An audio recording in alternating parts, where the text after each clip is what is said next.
All right. I love that we get notified now that we're being recorded. Isn't that lovely? Although I guess it's probably good, right? You should disclose these things just in case you're having, a really bad hair day. But this is a safe place to have a bad hair day, let me tell you. Okay. Right. So, hey, Tammy. Hey, Terry. Hey, Angela. Thanks for hopping on. And these are recorded. So if you have people on your team that you want to share this with, feel free to reach out to me. It's too hard for me to keep track of who comes each week and who doesn't, and then send all the recordings. So you know where to find me. So week 1, week 2, week 3. Now we're on week 4, and then next week we're taking a break because we've got a couple guests that are going to come on and talk about some of the harder things like charting.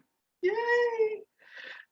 We have somebody that's going to come talk about charting, and then we have then we're going to dive into systems. Do you have systems in place to train your people? Do you have systems, trackers, resources? And we're going to give you that, but we're going to give you a couple different ways because everybody's brain's a little different. And I think sometimes not only is that helpful for you, but that's also helpful for the people that are coming into your business because they might learn differently. So we're going to be doing that, but we're taking a break in between because I have gotten really behind in creating some of that content for my team, and I'm happy to share it with all of you. And if you love it, great. If not, you can just keep doing what works for you. So today we're going to talk about leadership versus management and what that looks like in our business, and what are the consequences if you spend too much time doing one or the other, or neither of them at all. Again, we started this business for an extra income, and you can have people join your organization and you can be successful without doing these things, but why not do it well? And why not teach your team to do it well so that your business is longstanding? So that's why we do these things. That's why we talk about this stuff. So we're going to talk about charting for dummies. We will have that. We're going to talk about leadership versus management tonight. So first question I would throw out there, what is really leadership? What do we think that looks like? Sorry, I have a hair in my mouth. Oh, curly girl problems. If you hear the word leadership and you think of a person, which I'm kind of like that, I tend to think of people, right? If you think of a person, I want you to think about what they do that you think kind of defines them as a leader. And then I want you to think of the word manager. What do you think of when you hear the word manager? And you can feel free to drop stuff in the chat. These aren't things you have to actually answer verbally. If you don't want to, that's fine. But really, when you look at leadership and management, it's really this simple. Leadership is really about helping a group of people or a person really achieve a goal. And it's typically a common goal. You think about leaders on sports teams. It's not just the leader that gets to win the game, right? It's the team that's going to go win the game. So it's usually a common goal. And they inspire, they encourage, they cast vision, versus a manager, which is really about controlling or dealing with or monitoring situations to make sure that those things happen. So that's about planning, training, charting, coordinating, evaluating. Those are very what I call tactical things. Those are very left brain sort of things, So when you think of, so I know, Angela, you were talking about work, you're in the professional workplace. Terry, I'm sure has worked at some point or not. Are you a stay-at-home mom right now though? I am right now, but yeah, no, I've worked in lots of secretarial positions. Okay, so perfect. And Tammy, I know you do, girl. So when you think of a manager, a good manager, like a really good manager, is somebody who knows the balance of both leading and managing. But there are times where management is required in our business. And so let's talk about examples of both maybe in our business. Can you kind of already start thinking of some? I know I do. So Examples of leadership in our business is when you hear like Claire and Katie and Sarah doing those amazing, year end or beginning of the year kickoff calls where they're really kind of rallying us together and saying, okay, team, this is what we're doing. Everybody's leveling up. Let's go together. They're inspiring you. Maybe they're doing, a good leader recognizes their team and just says, hey, I see you. I know you're working hard and I'm so proud of you. Because a leader in recognizing their team realizes that they're meeting a basic need of a human being, which is to be seen, to be loved, to be heard. And in doing so, you will elevate their performance. And you feel better because you've made somebody else feel better. So a leader is going to do those types of things. So in our business, a leader shouldn't just show up and be inspirational. A leader typically in this business is somebody who is doing things right themselves. They're leading by example. They're usually modeling, mirroring other leaders that are really successful, and then they're modeling it to you. So kind of what it looks like in our business. And when you think of people in Freedom Legacy, you probably how many of you, drop a one, have a handful of people that you feel are like the leadership, they demonstrate those qualities in Freedom? I think of people right away. I mean, I'm just like several, because we're so blessed and so lucky to have so many great leaders in Freedom. Yeah, incredible. So let's talk about what management looks like in our business.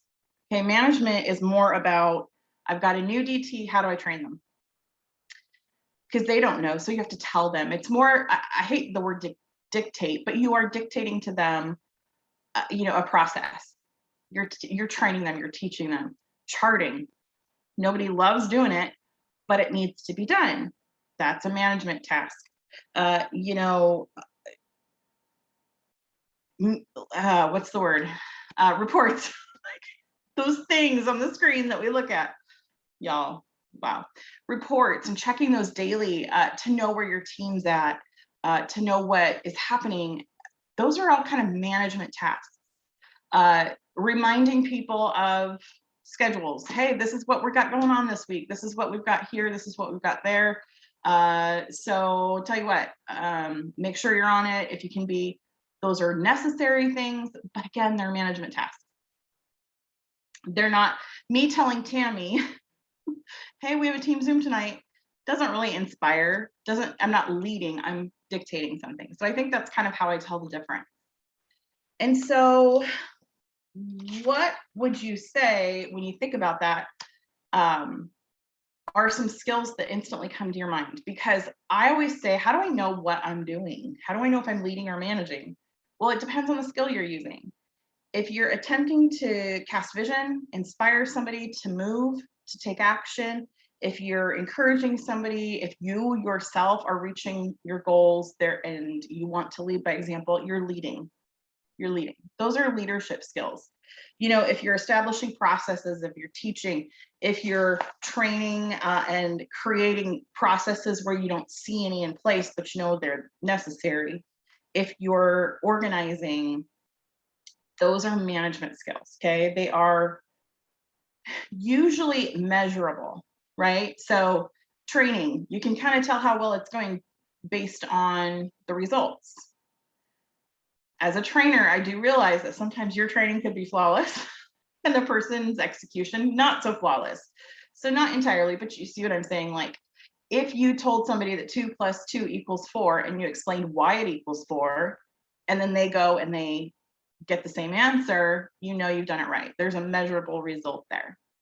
Reports, you can look at a report and see measurable results there. So those are management skills. So what happens when we spend too much time in one space? In your business, in your team, what if you spend too much time in one space or maybe not enough time in either? Okay, and that's the danger because it's so easy to slip into. So easy. One of the things that I'll just share a personal example.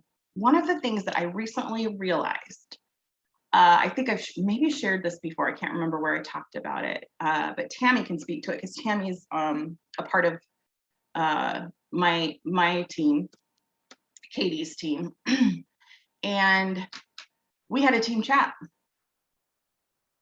And I found that I would do the inspirational things. I would say, oh my gosh, you guys, this is working really well for me. Or, oh my gosh, this tune into the Zoom. It's so good. It just makes you want to jump out of your seat and take action. And, you do all the things, you share all the inspirational things, you recognize, you create an atmosphere of team and fun.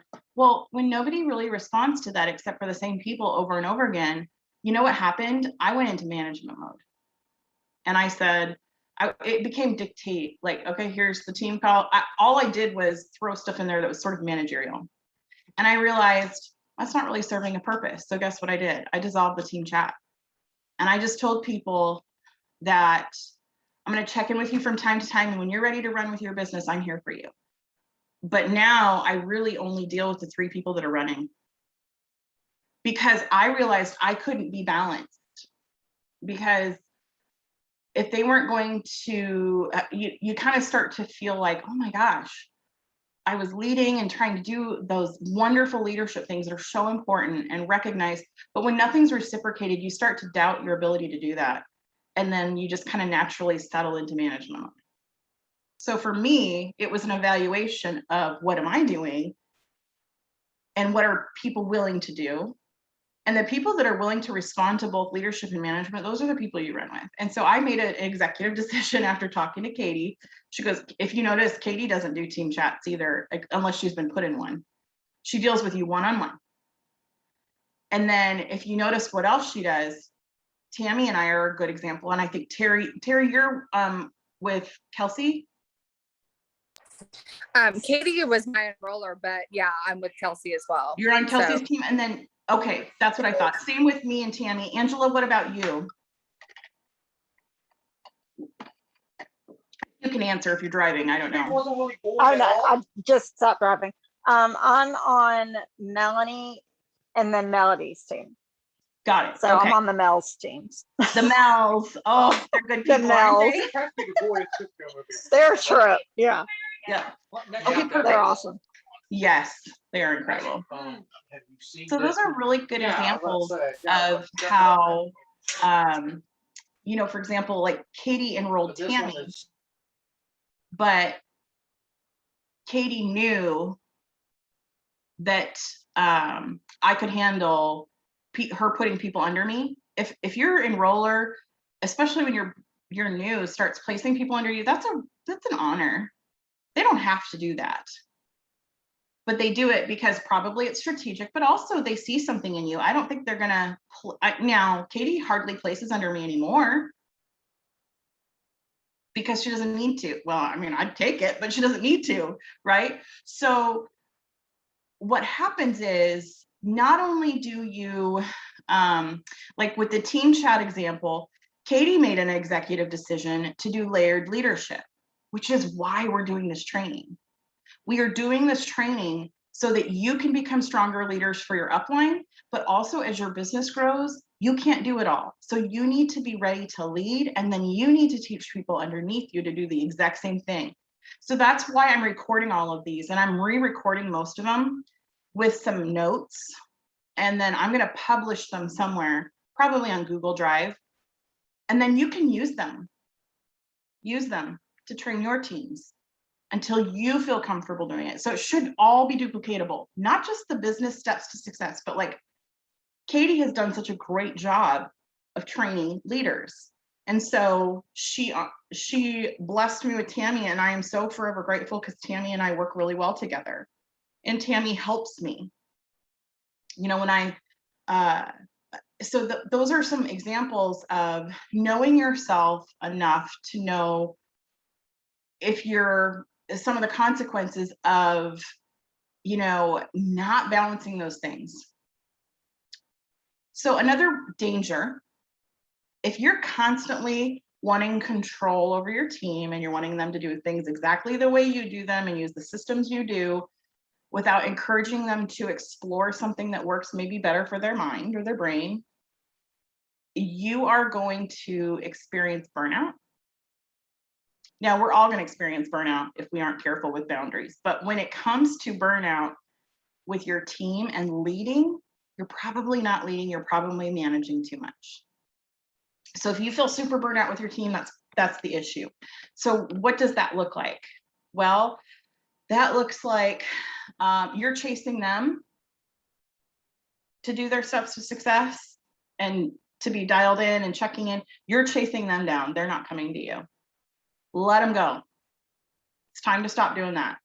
There's a difference between being loving and checking in because you care about them as a human and you want them to know you're there for them. But when they either constantly ignore your messages, your attempts to reach out, you're chasing them, you're spending too much time trying to manage that person. You can't manage them into believing in themselves and in their business. And honestly, you guys, you can't lead them into it either. Okay, at some point, you have to put out what you know you need to, and it's their responsibility to respond. But if you feel burnout with your team, it could be that you're just trying to control and manage too much. So what are some solutions? Well, we're going to talk about that. But I heard the best analogy of this that I could possibly hear. And it was Ashley Mayfield at our summer camp conference. I think it may have been, I don't know, it may have been a spring thing, but she talked about it in an analogy. And she said, okay, imagine you're having a house party. And it's like a big party. Okay. So it's your party. You organize it. It's at your house. Do you want to be stuck in the kitchen, making all the food? Do you want to be taking, picking up plates, throwing them in the, do you want to be doing that during the party? Or do you want to be the hostess? Do you want to be at the door greeting all the new team members in and then allowing your designated guests, we all have them when we have parties, you know who they are, or your designated leaders take the reins from there so that your job is to inspire your team, get people rowing in the same direction, and you're greeting new people at the door. Isn't that a great analogy? You don't want to be stuck in the kitchen because you can't inspire, you can't get everybody in the same direction, you can't see what's happening because you're focused on specific tasks, not the big picture. And I think that is another sort of indicator of what you're doing too much. If you're doing specific tasks for your team and you don't know what's happening around you, you're probably stuck in the weeds. You got to stay elevated so you can kind of see what's going on. So I want you to think about how you're currently feeling in your business. You might still be really new to the leadership thing and leading a team, and that's completely fine. All the better for you learning these things now, to put into place when your team does grow. But can you relate to some of that already a little bit? Even because I think no matter whether your team's small or huge, like I'm sure Katie's organization's huge, Claire's is probably huge, right? I guarantee you, we all feel that way on some level. I don't know that you're ever going to have a perfect balance. I don't believe in balance. I believe in, I do, but I believe in the effort to be balanced. But there are just seasons in your business where if you're enrolling a ton of distributors and you don't really have a lot of strong leaders, you're probably going to be stuck in management a little bit more than you'd like because you're training them. So what can you do in those seasons of your business? Well, maybe instead of training them one-on-one, you say, all right, everybody, let's hop on a Zoom. I got 7 of you that just started. Let's hop on a Zoom. If you can't make the Zoom, tell me when you're available. But most of the time, they're so excited and eager, they're going to do it. So work smarter, not harder. But that's why layered leadership is so important. You need those people at your party to be able to say, hey, Tammy, this is Sarah, and she just got here. Can you kind of show her the ropes? You show her where the food is, show her the drinks are, show her where the bathroom is, take her coat. That's layered leadership because now Tammy is going to take Sarah and and run with her training and run with leading her. So when you place people, it's not just about charting and strategic moves. I think it's important that if you are putting them under a person who is not willing or able to lead, you know you're doing that yourself, okay? So just keep that in mind. And so I want you to think about your business today. Am I hostessing or am I in the kitchen? And how do I know the difference? Well, we talked about that, right? What skill are you using? What skill are you using? And honestly, some of us just are more comfortable with management skills. It's what we've done. We love that. Some people love that stuff. Me, I freaking hate it. I would rather lead you to the top of Mount Everest than be the one who organizes the trip. So, but some of you, if it's a natural love and ability, you're going to spend too much time there. Now, perfect example. So the house example is a great example of, if you're stuck in the kitchen, that's too much management. What happens if you're just too much leadership? Is there such a thing? I do believe there is. And I'm an example. I had an epiphany right before August hit. And I told Katie, I said, oh my gosh, I love leading and teaching and inspiring and speaking, especially when I feel like God's really working in my heart. Because if he's working in my heart and I so desperately needed it, I know lots of other people do. Guess what? If I spend all my time doing that, guess what I'm neglecting? My own business, the actual business part. And so for the last 2 months, I've been hosting a morning power hour that's specifically focused on host to post.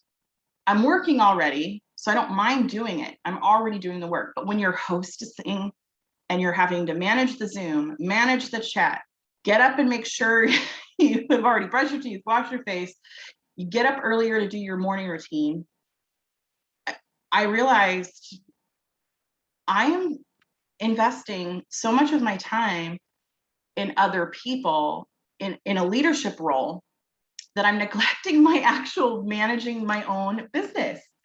Huge light bulb moment for me. And so I told Katie, I said, I got to take a break. August is about me and my business. And I said, I still want to do the Thursday calls because I was doing that for Tammy, Tara, and Angie already. Tammy, she's my hardcore girl. She's been here every stinking week. But I said, I'll open that up to other people because we're doing the training anyways. We might as well open it up to anybody. And well, not anybody. Your leaders chose you to share the information with. Let's just put it that way. But sometimes too much leadership can be a bad thing because guess what? Have you ever heard that sort of the analogy of a couple, right? And my husband and I are the perfect example of that. One of you is more right-brained and creative and or maybe musical or artistic, and the other is very left-brain, and one's in the clouds, one's on the ground. That's exactly what my husband and I are. And there's a beauty to that, that pairing, because sometimes I need somebody to say, that is a beautiful thought, but you got to come back down to earth for a little bit to execute it. Because if you do too much of this stuff up in the air that's inspiring and fun, are you doing the work still? You got to do the work still. So is that making sense? Like you just have to have sort of both, and you have to be self-aware enough to know kind of where you need some work or where you're spending too much time and make that pivot. It's a super easy pivot. The biggest thing you can do, so what do you do if you're stuck in one realm too much? And this is what we'll end with. If you're stuck in one realm too much, especially management, delegate. Let it go. Is it something that someone on your team could do for you? So Tammy, as Tammy and I were kind of working together, I said, all right, when we had the team chat, I said, I want you to take every Wednesday. You're responsible for whatever tone is set in the team chat on Wednesday. Give them an opportunity to step up. Give them an opportunity to do a training or host a post power hour for your own team, even if it's just 4 of you or 3 of you or 2 of you. I think the earlier you start doing that, the more prepared they're going to be when you need to start using layered leadership in your business, right? So delegate. That will help you get out of management mode and be aware enough to know if you're super burnt out. If you're super, super burnt out, you're probably in management mode. Okay. So what happens? What do you do if you're woohoo, way up here? Like me. I just want everybody to be, inspired into action, and we're all rowing the boat and we win the gold medal because we crossed that finish line. And then I get that emotional crash, right? So what do you do when you're in the clouds? I think the first thing you do is go do some work. I kid you not, go do some work. 5 minutes, make yourself go do some work. So like, I know when I had that epiphany and I talked to Katie about it, I knew I had to do more work. And so anytime I get inspired to go do more of that work, is that going to produce income for my team and myself right now? That's my question. No. What's more important right now? Doing the steps to success. And how do I do that? I do the daily 6 list. So just literally go do work and ask yourself, is this going to produce income for me right this second? Okay. So small pivots, easy accountability checks, and a really open line of communication to your upline.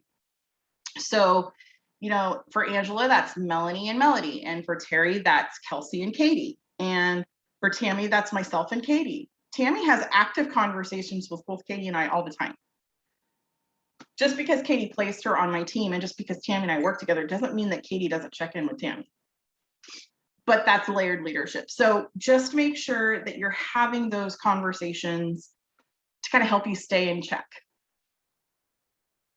So does anybody have any questions or concerns or anything they want to add or ask? No, I think that's good though, because I've noticed that I can be stuck in management mode and then I'm stuck in the leadership mode and trying to like find all the inspiring things and do all this stuff. And then I'm like, okay, let's manage a little bit. And then I'm like, oh wait, hold on, I haven't worked. Like, this is really good. It happens, right? It happens to all of us, for sure. Thanks for that. Thanks for being transparent. Hi, baby. Hi, baby. Getting so big. Anybody else? You can feel free to unmute or you can drop in the chat, either way. I have really slow internet, so if you drop in the chat, it might take a minute.